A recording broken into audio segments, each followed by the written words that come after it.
জয় হিন্দ। দেখো, প্রত্যেক দিনই কোনো না কোনো জায়গাতে রোড অ্যাক্সিডেন্ট হতেই থাকছে। এই সমস্ত রোড অ্যাক্সিডেন্ট গুলোর মধ্যে বেশিরভাগই তোমার দেখা যায় বাইক অ্যাক্সিডেন্ট হয় বা তোমার ফোর হুইলার অ্যাক্সিডেন্ট হয়। তো এই সমস্ত অ্যাক্সিডেন্ট গুলোকে যদি অ্যানালিসিস করা হয় তো দেখা যাবে যে বেশিরভাগ ক্ষেত্রেই মানুষ তার নিজের যে প্রিকশন নেয় না, তার জন্য কিন্তু অ্যাক্সিডেন্ট গুলো হয়ে থাকে। অনেক সময় দেখা যায় এবং অ্যাক্সিডেন্টের ডেথ গুলো যেগুলো হয়, মানুষ যদি একটু নিজেদের প্রিকশন নেয় তাহলে কিন্তু ডেথ গুলো অনেক সময় হয় না, অ্যাভয়েড করা যেতে পারে। যেমন ধরো, যখন তুমি বাইক চালাচ্ছ তখন যদি হেলমেট পরো না, তো অনেক ক্ষেত্রে দেখা যায় যে অ্যাক্সিডেন্টের সময় ব্রেনটা বেঁচে যায়। ঠিক আছে না, ব্রেনকে আমরা বাঁচাতে পারি। অ্যাকচুয়ালি কি হয়, যখনই কোনো রকমের বাইক অ্যাক্সিডেন্ট হয় মেনলি দেখা যায় যে মানুষ মাথাতে আঘাত লেগে বেশি মারা যায়। ঠিক আছে, তো সেক্ষেত্রে আমাদেরকে যদি হেলমেট পরে থাকি তাহলে আমরা অনেক সময় বেঁচে যেতে পারি। বা যখন ফোর হুইলার অ্যাক্সিডেন্ট হয়, সামনাসামনি কোনো যখন অ্যাক্সিডেন্ট হয় তখন দেখা যায় যে সিট বেল্ট পরা ছিল না, ফলে মারা গিয়েছে, অনেক সময়তেই দেখা যায়। তো আজকের ভিডিওতে আমরা দেখবো যে এই যে হেলমেটটা পরাতে শুধুমাত্র কি ব্রেনকে আমরা বাঁচাই, রাইট? তো কেন, মানে আমাদের যদি ব্রেনের যদি ড্যামেজ হয় তো কেন আমাদের সেটাকে রিকভার করা যায় না?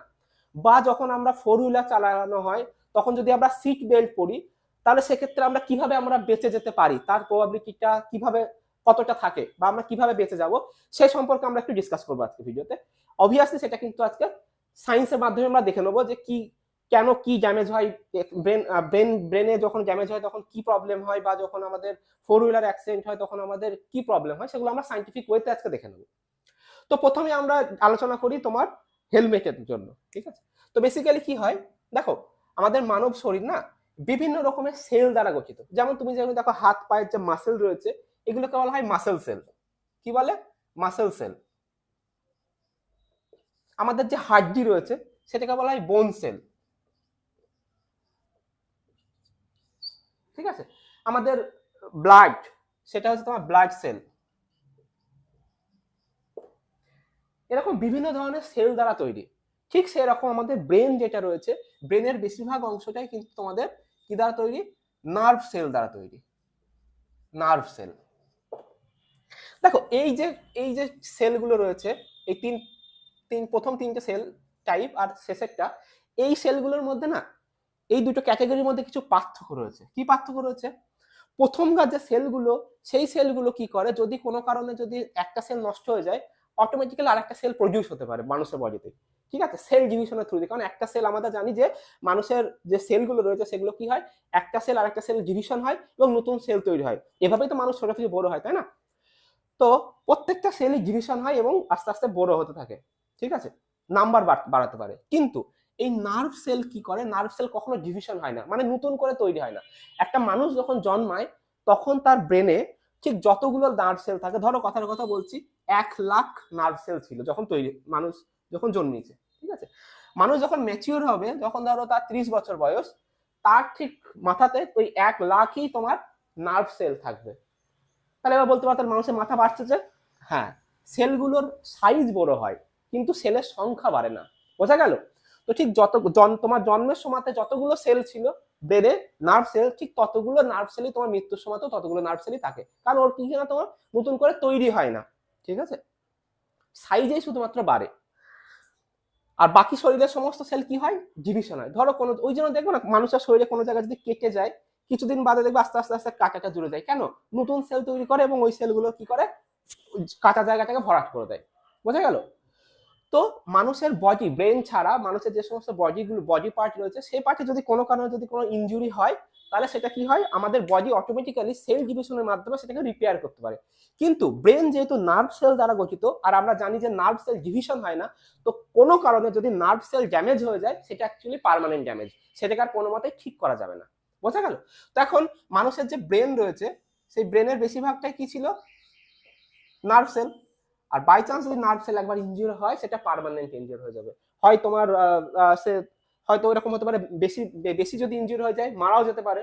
আর যদি কম ইনজিওর হয় তাহলে ভুলে গিয়েছে। ঠিক আছে, পুরোনো ঘটনায় পুরো মেমোরি লস হয়ে যেতে পারে। ঠিক আছে, তো এরকম অনেক কিছু প্রবলেম হতে পারে। তো সেই কারণে যদি আমরা যদি হেলমেট পরি অ্যাটলিস্ট আমাদের মাথাটা বেঁচে যায়, তাই না? হেলমেটের যে আবরণটা থাকে সেটা প্রচুর শক্ত হয়। সেটা তুমি যদি এমন এমন তোমার যদি দেখা গেলো উপর দিয়ে যদি চাকাও চলে যায় অনেক সময় বেঁচে যায়, কারণ শক্ত হেলমেটটা থাকে। বা কোনো জায়গায় যদি আঘাত লাগে জোরে সেক্ষেত্রে কিন্তু ব্রেনটা সেফ হয়। ওই জন্যই বারবার করে বলা হয় যে যখনই তোমরা বাইক চালাচ্ছ তখন হেলমেট পরো, কারণ মাথার মধ্যে তোমার যে সেলগুলো রয়েছে সেই সেলগুলো কোনোদিনই আর নতুন করে রিপেয়ারিং হবে না, ঠিক আছে। লোকজন কি করে, চুল নষ্ট হয়ে যাবে বলে হেলমেটটাকে হাতে রেখে দেবে, যখনই সামনে পুলিশ দেখবে তখন পরে নেবে। না, এরকম করা উচিত নয়। চুল যদি খারাপ হয়ে যায়, বাড়ি গিয়ে আবার চুলে ব্রাশ করলে চুল ঠিক হয়ে যাবে, ঠিক আছে, স্নান করলে আবার চুল ঠিক হয়ে যাবে, জেল মারলে চুল দাঁড়িয়ে যাবে। কিন্তু একবার যদি তোমার এই নার্ভ সেল যদি ড্যামেজ হয়ে যায় না, পার্মানেন্ট, আর সেটা কখনো ঠিক হবে না, সারা জীবন দেবদাস হয়ে কাটাতে হবে। বোঝা গেল? তাহলে এই গেল হচ্ছে তোমার হেলমেটের ব্যাপার। এবার আমরা দেখবো যে 4 হুইলার ড্রাইভ করার সময় সিট বেল্ট কেন ম্যান্ডেটরি, ঠিক আছে। তো সেটা দেখার আগে আমরা একটু দেখে নিই যে মানুষ যে শ্বাস প্রশ্বাস আমরা নিই, তো শ্বাস প্রশ্বাস আমরা কার সাহায্যে নিই? আমরা তোমার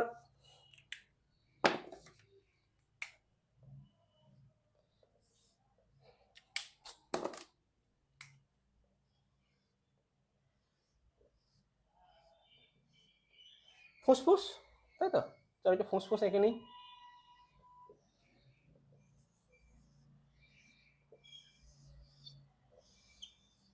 এই ধরো ফুসফুস, জানি খুব সুন্দর ফুসফুস হয়েছে, বাট ধরে নাও এটাই ফুসফুস, ঠিক আছে। তো দেখো, ফুসফুসের কিন্তু নিজস্ব কোনো রকম ক্ষমতা নেই সংকোচন এবং প্রসারণের জন্য, ঠিক আছে। তুমি যদি দেখো তোমার আমাদের যে হার্ট রয়েছে, তাই না, হৃৎপিণ্ড, তার মধ্যে কিন্তু নিজস্ব মেকানিজম রয়েছে যে ও নিজেকে পাম্পিং, ঠিক আছে, পাম্পিং করতে থাকে সবসময়, সংকোচন প্রসারণ নিজে নিজে হয়ে থাকে, ঠিক আছে।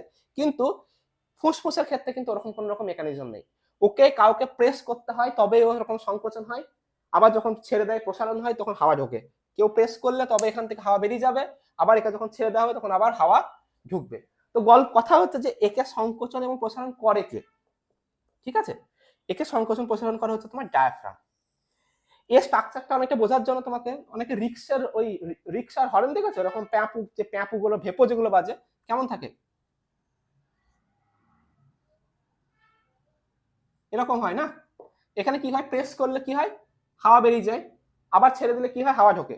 যখনই প্রেস করে এখানে একটা বাঁশি লাগানো থাকে, হাওয়া বেরিয়ে গেলে তখন কি প্যাঁ করে বাজে, আবার ছেড়ে দিলে হাওয়া ঢুকে যায়। তো এই জিনিসটা কি হয়, একে এ কিন্তু নিজে নিজে প্রসারণ হচ্ছে, ঠিক আছে, কারণ এর হচ্ছে যে রাবারটা রয়েছে অটোমেটিক্যালি ইলাস্টিসিটির জন্য কি হয়, নিজে প্রসারণ হয়ে যায়, কিন্তু একে চাপ দেওয়ার জন্য কাউকে লাগে, প্রেস করার জন্য, মানুষ সেটাকে প্রেস করে, হাওয়া বেরিয়ে যায় আবার ছেড়ে। তো এইখানে আমার যে ঠিক আমাদের যে তোমার ফুসফুস রয়েছে, এটাও কিন্তু নিজে নিজে প্রসারণ হতে পারে, কিন্তু এটা চাপ দেওয়ার জন্য কাউকে দরকার। তো চাপটা কে দেবে, সেই যে চাপটা দেয় এখানে হচ্ছে তোমার ডায়াফ্রাম। কে দেয়? ডায়াফ্রাম, ডায়াফ্রাম বা মধ্যচ্ছদা যাকে বলি আমরা। তো এই ডায়াফ্রামটা কি হচ্ছে, এটা একটা মাসেল। আমরা যখন ভাবি শ্বাস নেব না, তখন এই মাসেলটা কি হয়, একটুখানি নিচে চলে আসে, ফলে কি হয়, ফুসফুসটা জায়গা পেয়ে যায় আকারে বাড়তে থাকে, সাথে সাথে কি হয়, হাওয়া ঢুকে যায়। আবার যখন শ্বাস ছাড়া হয় তখন কি হয়, এই মধ্যচ্ছদা আবার উপরের দিকে উঠে চলে আসে, ফলে কি হয়, এই পাপটাকে প্রেস করে, ফুসফুসকে প্রেস করে, আর ফুসফুসে ভিতরে থাকা হাওয়াগুলো কি হয়, বেরিয়ে যায়। এইভাবে মধ্যচ্ছদা এরকম আপ অ্যান্ড ডাউনের ফলে, মানে সংকোচন এবং প্রসারণের ফলে কি হয়, আমরা ফুসফুসের সাহায্যে শ্বাস নিই এবং শ্বাস ছাড়ি। ওকে, এবার ধরো কোনো কারণে যদি মধ্যচ্ছদা বা তোমার এই ডায়াফ্রামটা যদি নষ্ট হয়ে যায়, তাহলে কি হবে, এই ফুসফুসটাকে যে তোমাকে প্রেস করার মতো কেউ থাকবে না, ফলে কি হবে, এর মধ্যে না হাওয়া যাবে আর না হাওয়া বেরোবে মানুষের শরীরে। আর এখানের মধ্যে যদি হাওয়া না যায়, মানুষের ব্লাডের মধ্যে রক্ত তোমার অক্সিজেন যাবে না, ব্লাডে না গেলে কি পুরো সারা শরীরের সেলে কোনো জায়গায় ব্লাড যাবে না, একটা সময় কি হবে, মানুষ মারা যাবে।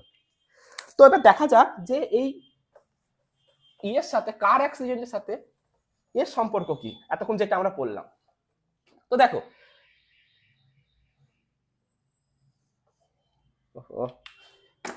একটা মার্কারও কালি নেই মনে হচ্ছে আজকে, চলো লাল দিয়ে দেখি, ঠিক আছে।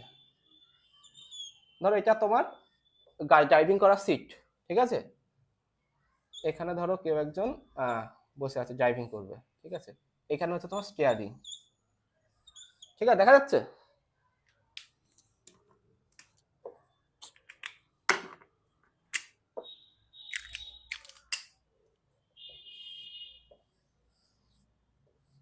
এই স্টিয়ারিং এই ধরে আছে, গাড়ি চালাচ্ছে, ঠিক আছে।